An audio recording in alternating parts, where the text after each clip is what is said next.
رحمۃ اللہ وبرکاتہ۔ بچوں سے قرآن مجید سن رہا تھا، ماشاءاللہ بہت خوبصورت آواز میں انہوں نے قرآن کریم کی تلاوت کی۔ تو وہ چھوٹا بچہ جس نے نازا قرآن مجید ختم کیا ہے، اس کا قرآن سن کے مجھے ایسے لگا کہ کم از کم ہمارے پچھلے وزیر داخلہ سے تو یہی بچہ بہتر قرآن پڑھتا ہے۔ اور رحمان ملک صاحب کی سورہ اخلاص آپ نے سنی ہوگی، تو پھر اعتزاز احسن صاحب نے ہمت کی کہ چلیں وہ پڑھ کے سنائیں، تو جس کا کام اسی کو ساجھے۔ تو قاری صاحب کے فرزند ارجمند عزیزم علی طیب نے ماشاءاللہ بیان کیا، کہہ رہے تھے کہ جی میری سر نہیں ہے لیکن پوٹینشل ضرور ہے، ابھی ابتدا ہے، آگے چل کر دیکھیں ہوتا ہے کیا کیا۔ اللہ تعالیٰ ان کو مزید ترقی نصیب فرمائے۔ بڑی خوشی ہوئی، آواز بھی اچھی ہے اور اعتماد بھی ہے، ابھی ان کی ابتدا ہے۔ اور قاری صاحب کو میں مبارکباد بھی دیتا ہوں کہ اللہ نے ان کو اچھا بیٹا نصیب فرمایا، با صلاحیت اور با علم، اور انشاءاللہ یہ رنگ دکھائیں گے۔ بسم اللہ الرحمن الرحیم، نحمدہ ونصلی ونسلم علی رسولہ الکریم، اما بعد فاعوذ باللہ من الشیطان الرجیم، بسم اللہ الرحمن الرحیم، بل هو آیات بینات فی صدور الذین اوتوا العلم وما يجحد بآیاتنا الا الظالمون، صدق اللہ العظیم۔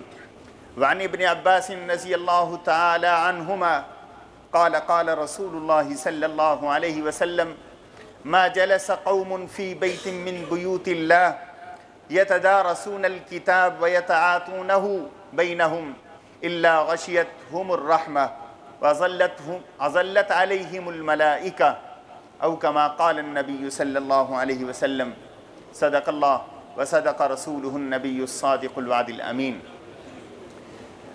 اللہ سبحانہ وتعالی نے اس مہینے کو بڑی عجیب شان نصیب فرمائی ہے۔ جمادی الثانی کا یہ مہینہ ہے، اسی مہینے میں آج آپ کی یہ ختم قرآن کریم کی تقریب ہے مدرسہ ختم نبوت میں، جس میں قاری اویس صاحب کے شاگردوں نے قرآن کریم حفظ مکمل کیا، حافظ نعیم صاحب کی بچی نے قرآن کریم مکمل کیا، اور قاری صاحب کی نگرانی اور سرپرستی میں ان مدرسوں نے بچے پروڈیوس کیے۔ یہ جمادی الثانی ہمیں آج سے 1421 برس پہلے کا وہ واقعہ یاد دلاتا ہے، جس میں سیدنا ابو بکر صدیق رضی اللہ تعالی عنہ نے ایک ٹاسک دیا تھا حضرت زید بن ثابت رضی اللہ تعالی عنہ کو کہ یہ اللہ کی کتاب ہے، اللہ کا کلام ہے، اور اللہ کے فرامین کے ساتھ پچھلی قوموں نے جو معاملات کیے، جس کے نتیجے میں اللہ کے وہ فرامین کتابوں کی صورت میں محفوظ نہ رہ سکے، اللہ نے اس کتاب کو یہ شان دی کہ اللہ نے فرمایا اس کتاب کو میں صدور میں بھی محفوظ رکھوں گا، سطور میں بھی محفوظ رکھوں گا۔ صدور کہتے ہیں سینے، اور سطور کہتے ہیں سطروں کو، اوراق کو کتاب کی صورت میں، اور دونوں کی طرف اللہ نے ارشاد فرمایا وَالطُّورِ وَكِتَابٍ مَسْطُورٍ، کہ قسم ہے اس کتاب کی جو لکھی ہوئی ہے۔ اور اللہ نے فرمایا بل هو آیات بینات فی صدور الذین اوتوا العلم، یہ وہ آیات ہیں بینات جو اہل علم کے سینے میں اللہ نے رکھ دیے ہیں۔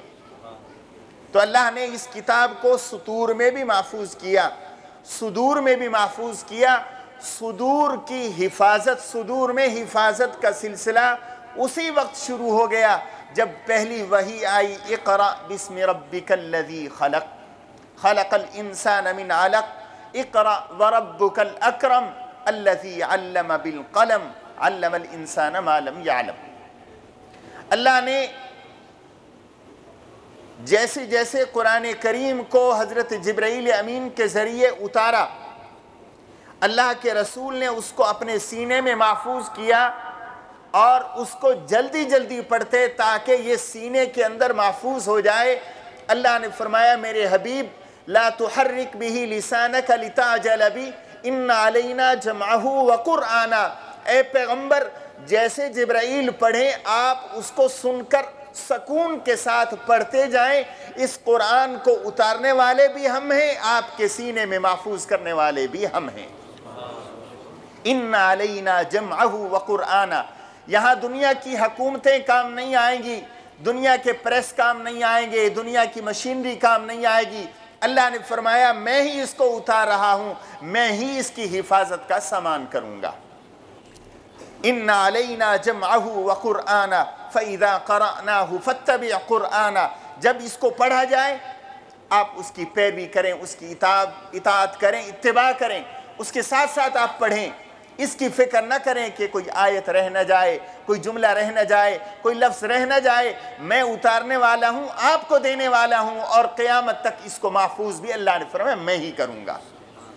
اور پھر کیسے اللہ انتظام کرتا ہے، آپ دیکھیں اللہ کے رسول صلی اللہ علیہ وسلم اپنے دل پر اترنے والی آیات کو صحابہ کے سامنے پڑھتے ہیں، جبرائیل امین سے لیتے ہیں، لوح محفوظ سے قرآن کریم چلا ہے آسمان دنیا پر، آسمان دنیا سے اترتا ہے اللہ کے رسول کے قلب اطہر پر، اور آپ کی زبان مبارک سے وہ نکلتا ہے صحابہ کے سامنے۔ یہ انسٹرومنٹ ہیں اور یہ وہ چیزیں ہیں کہ جن کے ذریعے قرآن کریم کی حفاظت کا سامان ہو رہا ہے۔ اللہ کے رسول علیہ السلام صحابہ کو بلاتے ہیں جو لکھنے والے تھے کہ ان آیات کو لکھ لو۔ صحابہ کے پاس جو چیز میسر آتی، کبھی شانے کی ہڈی، کبھی کھجور کا تنا، اور کبھی پتھر، اور کبھی پتا، اور کبھی ہرن کی کھال کے اندر کی جھیل، وہ جھلی جس کو آج کی اصطلاح میں آپ یوں کہہ سکتے ہیں ریسائیکل پیپر، جو دھو کے دوبارہ اس کو استعمال کیا جا سکتا تھا، اس پر قرآن کریم لکھا جاتا رہا 23 برس تک۔ اور اللہ کے رسول علیہ السلام 2 یا 2 سے زائد صحابہ کے سامنے قرآن کریم کی تلاوت فرماتے اور اس کو لکھ دیا جاتا، اور پھر صحابہ کرام کا معمول تھا کہ اس کو زبانی محفوظ کرتے، اس کو یاد کر لیتے، اور پھر آپس میں بیٹھتے، جس طرح حضرت ابن عباس رضی اللہ تعالیٰ عنہ کی روایت کہ اللہ کے رسول علیہ السلام نے ارشاد فرمایا کہ اللہ کے گھروں میں سے کسی گھر کے اندر جب کوئی جماعت، کوئی افراد اللہ کے پاک کلام کو سنتی ہے، سناتی ہے، پڑھتی ہے، سنتی ہے، سناتی ہے، تو پھر اللہ کے فرشتے ان اصحاب کو، ان افراد کو اپنی اللہ کی رحمت سے گھیر لیتے ہیں، فرشتے ان پر سایہ فگن ہو جاتے ہیں۔ یہ اللہ کی پاک کلام کی تاثیر۔ اللہ کے رسول علیہ السلام یہ اہتمام فرماتے، لیکن ایک آیت ایسی بھی ہے کہ جس آیت کو لکھنے والے صرف ایک صحابی تھے، اور وہ سورہ توبہ کی آخری آیت، لیکن صحابہ کو یاد تھی۔ جنگ یمامہ ہوئی، حضرت ابوبکر صدیق کا دور آیا، حضور علیہ السلام کا وصال ہوا تو مشکلات کا سامنا ہوا۔ تو عزیزم علی طیب کے لیے بھی اور باقیوں کے لیے بھی جب ٹرانسفر ہوتی ہے چیزیں، مشکلات آتی ہیں۔ یہ درس دیا حضرت ابوبکر صدیق رضی اللہ تعالیٰ عنہ کی زندگی نے، آسان نہیں ہوتا۔ اللہ کے رسول علیہ السلام کے ہاتھ پر جنہوں نے بیعت کی، ان میں سے بعض مرتد ہو گئے، بعض نے زکوٰۃ کا انکار کر دیا، حالات دیگرگوں ہو گئے۔ ایک طرف دشمنان دین اسلامی ریاست پر حملہ کر رہے ہیں، دوسری طرف مسلمانوں ہی میں سے کچھ لوگ زکوٰۃ کا انکار کر رہے ہیں، اور کچھ لوگ ارتداد کی طرف جا رہے ہیں۔ مسلمہ بن کذاب اور اسود اور کئی لوگ اٹھ کھڑے ہوئے نبوت کا دعویٰ لے کے۔ حضرت ابوبکر صدیق نے ان مراحل پر استقامت کے ساتھ مقابلہ کیا، اور پھر جنگ یمامہ میں جب بہت سارے حفاظ، بعض روایات میں آتا ہے 70 حفاظ شہید ہو گئے، حضرت عمر رضی اللہ تعالیٰ عنہ نے حضرت ابوبکر صدیق سے گزارش کی کہ یا خلیفۃ رسول اللہ صلی اللہ علیہ وسلم، آپ اللہ کے رسول کے خلیفہ ہیں، آج قرآن کریم مختلف جگہوں پہ منتشر ہے، سینوں میں تو محفوظ تھا اور ہے، لیکن اگر حفاظ اس طرح شہید ہوتے گئے، کہیں ایسا نہ ہو کہ ہماری اللہ کے رسول کی یہ امت پچھلی امتوں کی طرح اللہ کی کتاب کے سلسلے میں اختلاف کا شکار ہو جائے۔ حضرت عمر کی یہی زیرک اور یہی کمال تھا کہ مستقبل کو بھانپتے تھے، اسی لیے تو اللہ کے رسول نے ان کے لیے ہدایت کی دعا نہیں کی نام لے کر۔ یوں تو اللہ کے رسول نے سب انسانوں کے لیے ہدایت کی دعا کی، لیکن نام لے کر جس کے لیے دعا کی ہے اور ہاتھ اٹھائے ہیں رب العالمین کے سامنے، وہ سیدنا عمر فاروق رضی اللہ تعالی عنہ۔ اور پھر حضرت ابوبکر صدیق نے دین کی روح کو سامنے رکھتے ہوئے کہا، اور یہ میرے اور آپ کے لیے بھی سبق ہے اور شاید یہ انتظام تھا۔ حضرت ابوبکر صدیق نے ایک جملہ کہا جو میں اور آپ اپنے ارد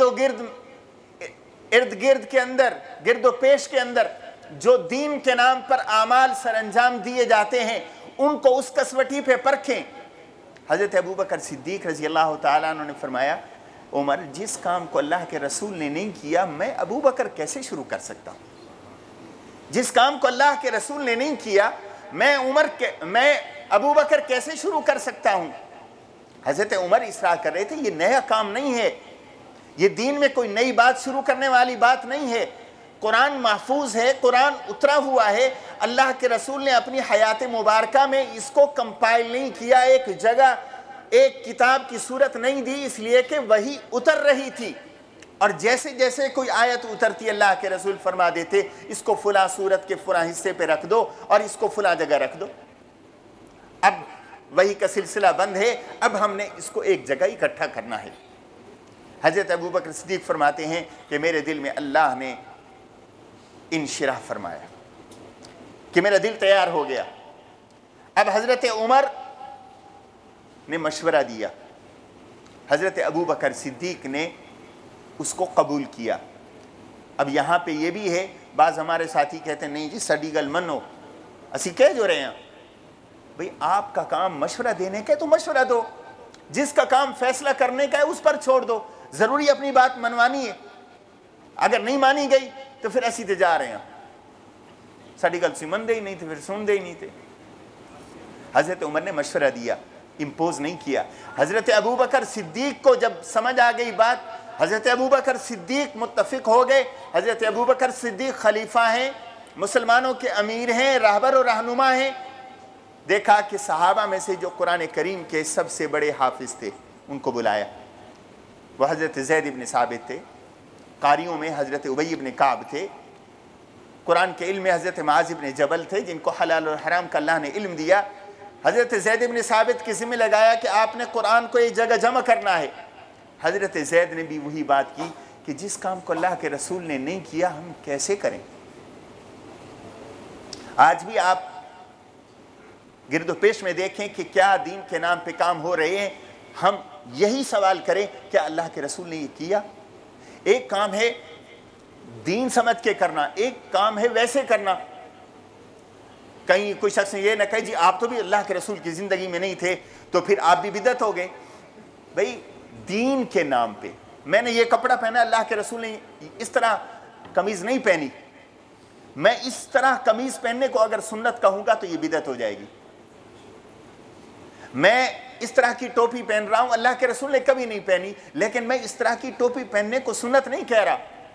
سر ڈھانپنا سنت ہے، امامے سے ڈھانپنا بہت اچھا ہے، لیکن اگر ٹوپی سے ڈھانپ لیتے ہیں تو وہ سر ڈھانپنے کی سنت پوری ہو جائے گی۔ لیکن اگر کوئی شخص یہ کہے جالی والی ٹوپی کا ثبوت دکھاؤ، آپ یہ کیوں پہنتے ہو؟ بھئی ہم اس کو دین کا حکم سمجھ کے نہیں پہنتے۔ تو جس چیز کو دین سمجھ کے کیا جائے گا اس کے لیے ضروری ہے کہ یہ حوالہ پوچھا جائے کہ جناب اللہ کے رسول علیہ الصلوۃ والسلام نے کیا یا صحابہ کرام نے کیا، کیونکہ اللہ کے رسول کی سنت ہمارے لیے حجت ہے یا اصحاب رسول صلی اللہ علیہ وسلم کی سنت ہمارے لیے حجت ہے۔ تو حضرت زید بن ثابت کو بھی وہ بات سمجھ آ گئی۔ حضرت زید خود فرماتے ہیں میرے دل کو بھی اللہ نے کھول دیا، اور پھر وہ سلسلہ شروع کیا قرآن کریم کی جمع کرنے کا۔ ہر ایک آدمی سے قرآن کریم کو پہلے سنا جاتا، پھر جو کچھ اس کے پاس لکھا ہوا ہوتا اس سے 2 گواہوں کے ساتھ وہ وصول کیا جاتا۔ اس کام کو لگے 1 سال 3 مہینے، اور یہ کام مکمل ہوا جمادی الثانی اسی مہینے